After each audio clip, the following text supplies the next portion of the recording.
What would happen if you judge someone by their appearance and they turn out to be your boss? When a black man walks into an upscale restaurant, the waitress greets him with distrust. Without giving him a choice, she forces him to pay up front, assuming the worst about him. But what she doesn't know is that she's about to make the biggest mistake of her life. The chime of the restaurant's doorbell announced the arrival of a new customer. It was a quiet Tuesday afternoon, with only a few occupied tables and the air filled with the aroma of freshly brewed coffee and toasted bread. Behind the counter, Clara adjusted her apron and scanned the man who had just walked in. Tall, impeccably dressed, dark-skinned, and confident in his stride.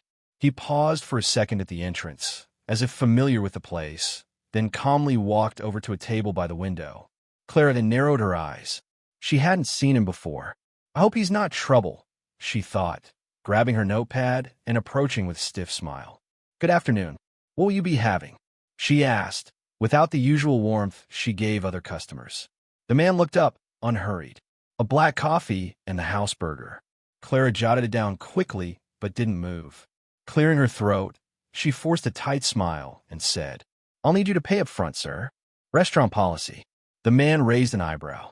He glanced around. Other white customers were enjoying their meals, none having been asked to pay in advance. His gaze returned to her. Restaurant policy? He repeated slowly. Clara crossed her arms. That's right. Sometimes we have issues with people who eat and leave without paying. I'm sure you understand. A heavy silence followed. At a nearby table, an elderly man set down his coffee cup with a slight clink, watching the exchange. The man took a deep breath. Interesting, he thought. Very interesting. He calmly pulled out his wallet, took out a bill, and placed it on the table. Here you go, he said, smiling, though the smile didn't reach his eyes. Clara snatched the money quickly and walked away without looking back. As she headed to the register, she felt an unsettling tingle in her chest. Something about the man's expression had been strange. Why didn't he argue? Why did he smile like that? What Clara didn't know was that, in just a few minutes, this ordinary afternoon would become one she would never forget. Clara returned to the counter, gripping the bill tightly, convinced she had done the right thing. You never know, she told herself. Better safe than sorry. She placed the money in the register and, turning around, saw the man still sitting there, calmly observing the restaurant. She frowned. She didn't like the way he looked at her. Not with anger, not with defiance, but with an unsettling patience, as if he were waiting for something. Shaking off the feeling, she went to the kitchen. Get table 7's order ready, fast, she told Marco, the cook. Why? We're not even busy. Just do it, she snapped. I don't want any trouble. Marco eyed her suspiciously, but fired up the grill and began preparing the burger. Meanwhile, Clara walked back out, and, passing by a table where 2 regular customers sat, she leaned in slightly and whispered, If you need anything, let me know. We have visitors today. The women glanced at the man by the window, exchanged a knowing look, and smirked.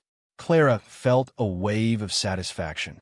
We all know how things are, she thought. When the food was ready, she carried it over with stiff movements. Here you go, she said, setting the plate and coffee down with a subtle but noticeable thud. The man said nothing. He simply picked up the cup with elegance, took a sip, then tasted a bite of the burger, chewing slowly before setting the plate aside. Clara lingered nearby, hoping he would eat quickly and leave. But the man seemed in no hurry. Instead, he took out his phone, opened a document, and slid it across the table with his fingertips. Can you do me a favor? He asked in a calm voice. Clara frowned. What? The man pointed at the document. Read it out loud. With an impatient sigh, Clara grabbed the paper. Her eyes skimmed the first few lines, and within seconds, her face drained of color. Property contract, Silver Spoon Restaurant. Owner, Samuel L. Harris. Her stomach clenched. Her heart pounded. She felt the blood drain from her face as her mind tried to process it. No, it couldn't be. She lifted her gaze shakily and met his eyes, locked onto hers. His expression was the same as before, patient but now with something else. Something sharp, cutting. Guess you didn't know I own this place, Samuel said, resting an elbow on the table. Clara's mouth opened, but no sound came out. How could this be? This man, the owner? Suddenly, the restaurant felt smaller, quieter. The women who had smirked before were now watching intently. Marco peeked out from the kitchen. Even the elderly man at the nearby table paused mid-sip. Samuel leaned slightly toward her. So tell me, Clara, he continued in a steady voice, do you want to explain more about the restaurant's policy? Clara felt her blood boil, not with anger, but with pure shame. Her hands trembled over her apron, her mouth opening and closing, unable to find words. I didn't know, she stammered. No, you didn't, Samuel replied, leaning in a little more. And that's why you acted the way you did. Because you assumed. His words were soft, but they cut like a scalpel. The silence in the restaurant was absolute. Clara swallowed hard, feeling the weight of the stairs behind her. I was just following the rules. Samuel let out a brief, humorless laugh. The rules? Interesting. I didn't see you ask any of the other customers to pay up front. Clara squirmed, feeling herself sink deeper with every word. Well, I didn't want any trouble, she tried to justify.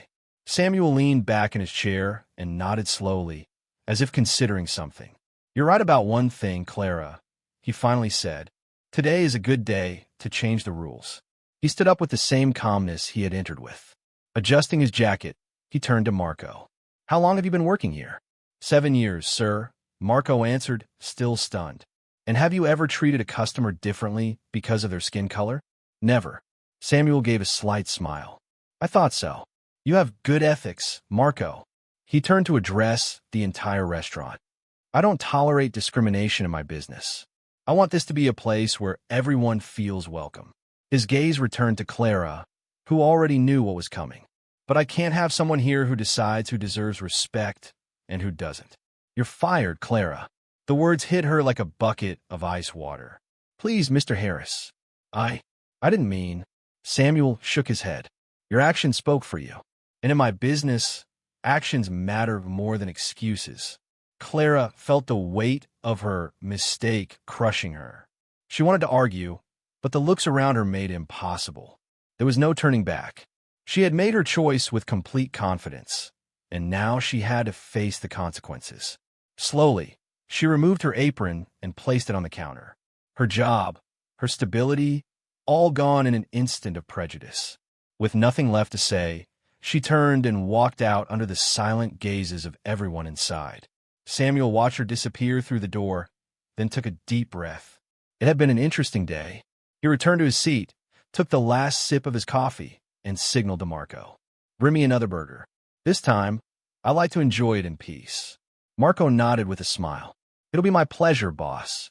And just like that, the restaurant went back to normal, with a new rule in place. Respect is not optional.